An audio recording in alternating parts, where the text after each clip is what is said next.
Welcome to The Making of a Nation, American History in VOA Special English. In the years after World War I, new technologies changed America.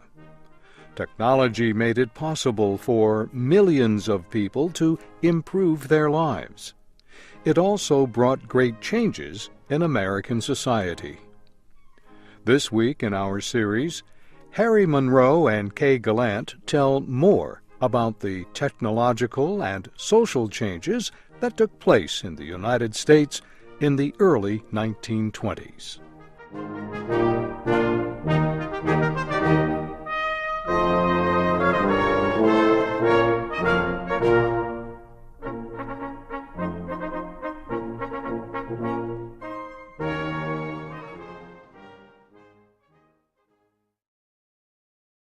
Some of the most important changes came as a result of the automobile and the radio.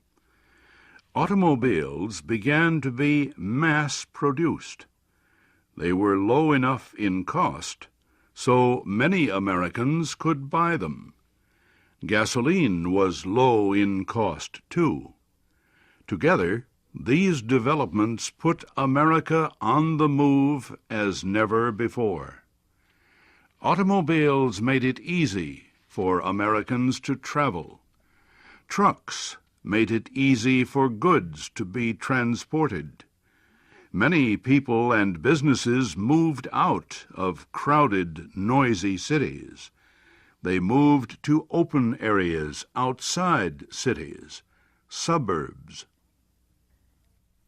As automobiles helped Americans spread out, the radio helped bring them closer together. Large networks could broadcast the same radio program to many stations at the same time. Soon, Americans everywhere were listening to the same programs. They laughed at the same jokes, sang the same songs, heard the same news. Another invention that produced big changes in American life was the motion picture.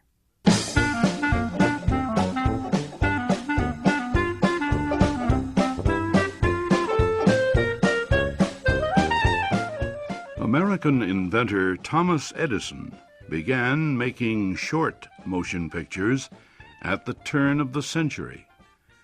In 1903, a movie called The Great Train Robbery was the first to tell a complete story. In 1915, D.W. Griffith made a long, serious movie called Birth of a Nation. By the early 1920s, many American towns had a movie theater. Most Americans went to see the movies at least once a week. The movie industry became a big business. People might not know the names of government officials, but they knew the names of every leading actor and actress. Movies were fun. They provided a change from the day-to-day troubles of life. They also were an important social force. Young Americans tried to copy what they saw in the movies, and they dreamed about faraway places and a different kind of life. A young farm boy could imagine himself as romantic hero Douglas Fairbanks or comedian Charlie Chaplin. A young city girl could imagine herself as the beautiful and brave Mary Pickford. Rich families and poor families saw the same movies. Their children shared the same wish to be like the movie stars. In this way, the son of a banker and the son of a factory worker had much in common. The same was true for people from different parts of the country. In the early 1920s, Americans also began reading the same publications. The publishing industry used some of the same kinds of mass production methods as the automobile industry. It began producing magazines in larger amounts. It began selling the same magazines all over the country. One of the most widely read magazines was the Saturday Evening Post. In 1902, it sold about 300,000 copies each week. 20 years later, it sold more than 2 million copies each week. Americans everywhere shared the same information and advice in such nationwide magazines.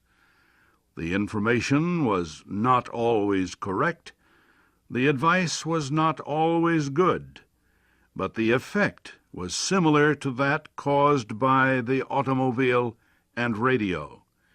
Parts of American society were becoming more alike. They were trying to move toward the same kind of life, economically and socially.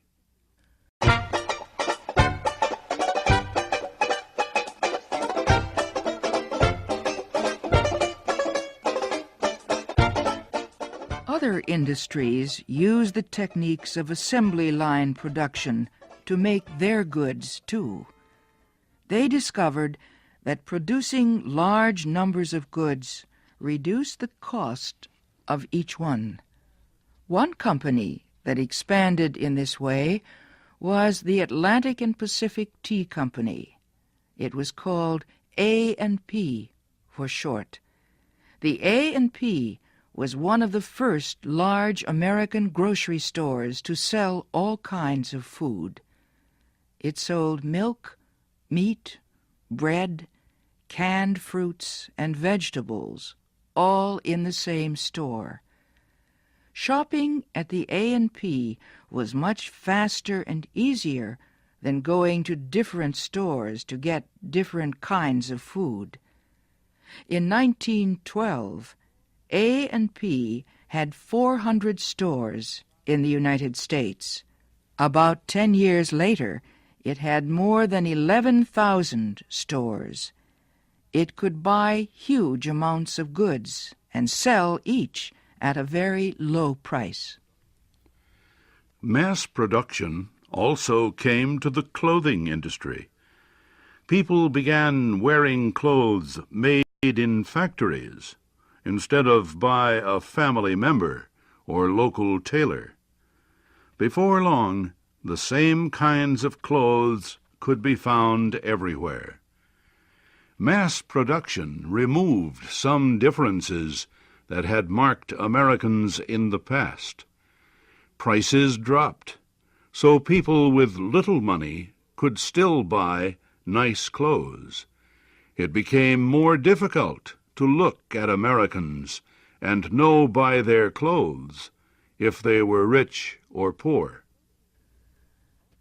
Social changes also resulted from great progress in medical research. Doctors and scientists reported new developments in the fight against disease. This progress gave most Americans a longer life. In 1900, for example, the average person in the United States could expect to live 49 years. By 1927, the average person could expect to live 59 years. Life expectancy rates climbed because doctors and scientists developed effective ways to prevent or treat diseases such as tuberculosis, typhoid, diphtheria, and influenza. Yellow fever and smallpox were no longer a threat. One new medicine was insulin. It was used to treat diabetes. A man-made version gave diabetics the insulin their bodies did not have. It cut the death rate from the disease from 70% to about 1%. Doctors and scientists also learned the importance of vitamins to good health. Now they could cure several diseases caused by a lack of vitamins. Americans in the 1920s lived much better than their fathers and mothers.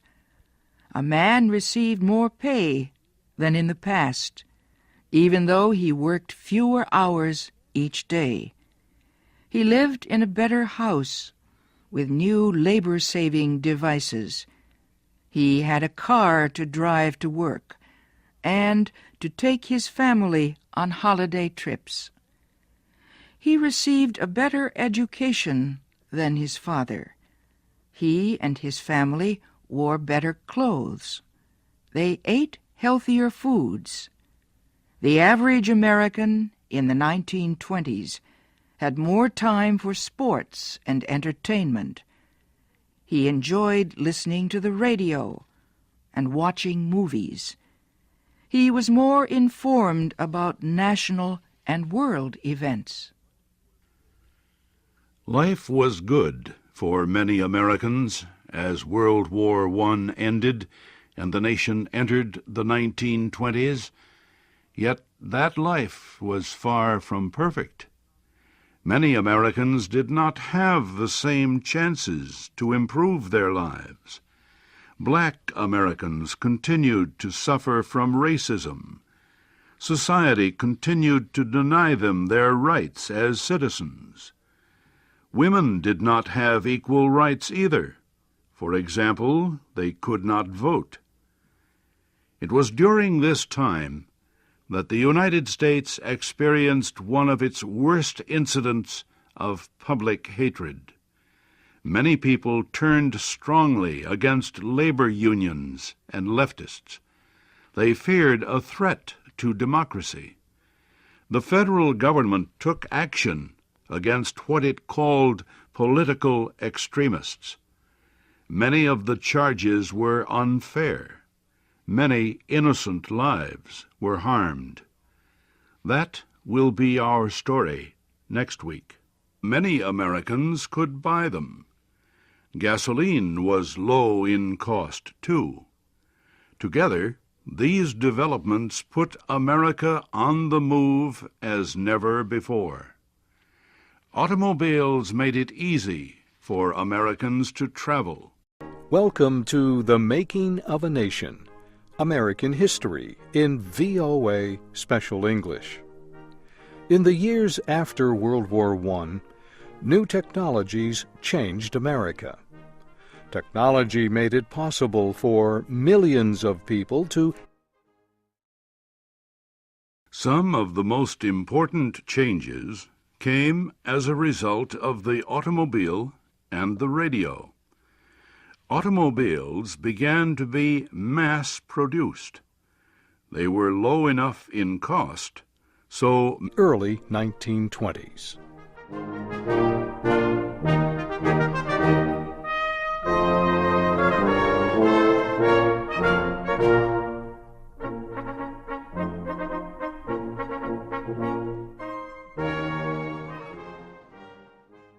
Improve their lives. It also brought great changes in American society. This week in our series, Harry Monroe and Kay Gallant tell more about the technological and social changes that took place in the United States in the